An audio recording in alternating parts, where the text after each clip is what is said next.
Assalamualaikum warahmatullahi wabarakatuh. Selamat jumpa anak-anak. Pada pembelajaran daring kali ini kita akan melanjutkan sifat koligatif larutan. Dalam hal ini adalah sifat koligatif larutan elektrolit. Kalau yang kemarin itu sifat koligatif larutan non-elektrolit. Apa larutan elektrolit? Larutan elektrolit adalah larutan yang dapat menghantarkan arus listrik. Contohnya larutan garam, kemudian larutan H2SO4, larutan cuka. Larutan non-elektrolit adalah larutan yang tidak dapat menghantarkan arus listrik. Contohnya larutan gula, larutan urea, larutan alkohol. Perhatikan perbandingan titik beku larutan elektrolit dan non-elektrolit dengan konsentrasi yang sama. Untuk larutan gula urea konsentrasi sama 0,1 ini ya, NaCl, kemudian H2K2SO4, konsentrasi yang sama. Gula urea ini adalah larutan non-elektrolit, maka titik bekunya sama, 0,02, min 0,02 sama. Tapi larutan NaCl dengan konsentrasi yang sama, titik bekunya, perhatikan ini lebih rendah, yaitu min 0,04. K2SO4 lebih rendah lagi. Nah, ini sama-sama larutan elektrolitnya, konsentrasinya sama, titik bekunya berbeda ya. Untuk larutan konsentrasi 0,2 molar, ini kita bandingkan ini. Gula urea titik bekunya sama, tetapi lebih rendah dari yang 0,01. Mengapa demikian? Karena partikel zat larutnya lebih banyak. Untuk NaCl ini malah lebih besar lagi dibanding non-elektrolit. K2SO4 penurunannya juga lebih besar lagi. Jadi kesimpulannya, larutan elektrolit mempunyai sifat koligatif yang lebih besar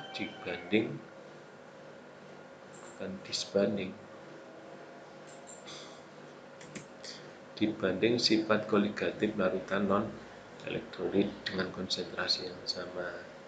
Mengapa demikian? Karena larutan elektrolit mengalami ionisasi.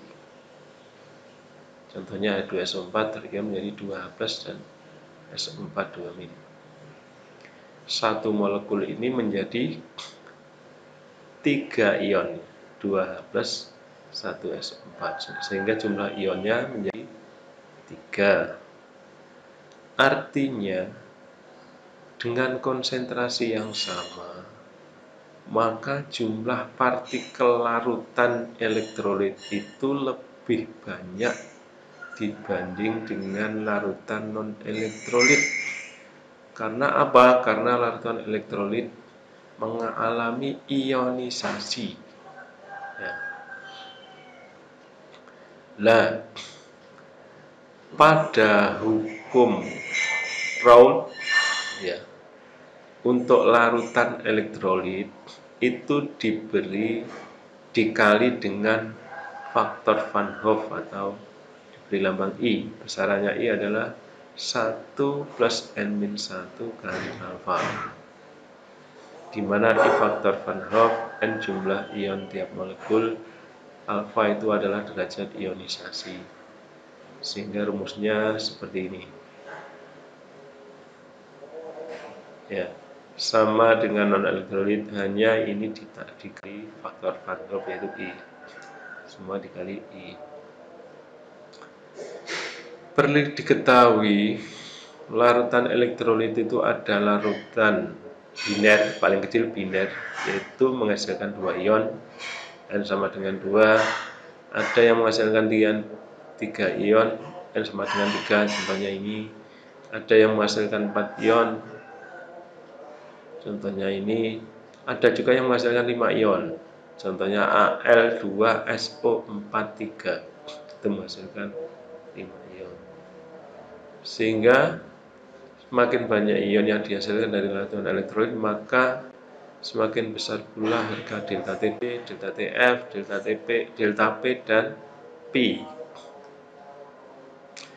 Berikutnya, derajat ionisasi. Ini menunjukkan kuat lemahnya suatu larutan elektrolit. Ya. Jika larutan elektrolit itu kuat, maka alfa sama dengan 1. Ya. Jika elektrolit lemah, alfa kurang dari 1. Perhatikan contoh soal berikut ini. Sebanyak 1 gram MgCl2 dilarutkan dalam 500 gram air. Ternyata membeku pada suhu min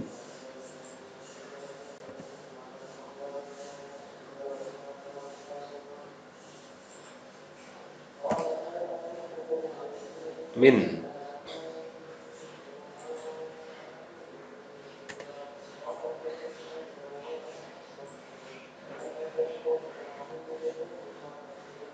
0,115 derajat. Jika Kf air 1,86, ArMg 24, ArCl 35,5, tentukan derajat ionisasi MgCl2. Berarti ini yang ditanyakan adalah alfa dari MgCl2. Yang diketahui delta Tf yaitu Tf air dikurangi Tf larutan, 0 dikurangi min 0,115 diperoleh 0,115 derajat Celcius. Rumusnya delta Tf sama dengan delta Tf, mula-mula kan ini ya, delta Tf ini aja ini.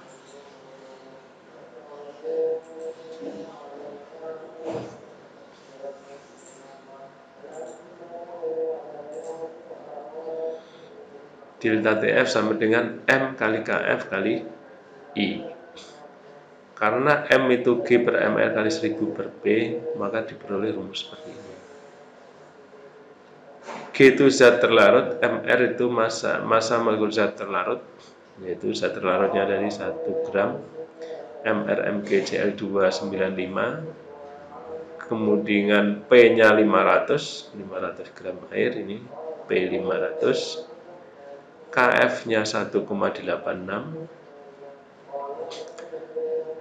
maka kita cari I terlebih dahulu, sehingga I diperoleh dari proses ini 2,8. Dimasukkan rumus ini I sama dengan 1 plus N-1 kali alfa. Karena jumlah ionnya N-nya itu 3, MgCl2, N-nya 3, sehingga alfa diperoleh 0,9. Demikian anak-anak pertemuan daring kali ini, mudah-mudahan bisa dipahami. Kurang lebihnya saya mohon maaf. Akhirul kalam, billahi taufiq wal hidayah. Assalamualaikum warahmatullahi wabarakatuh.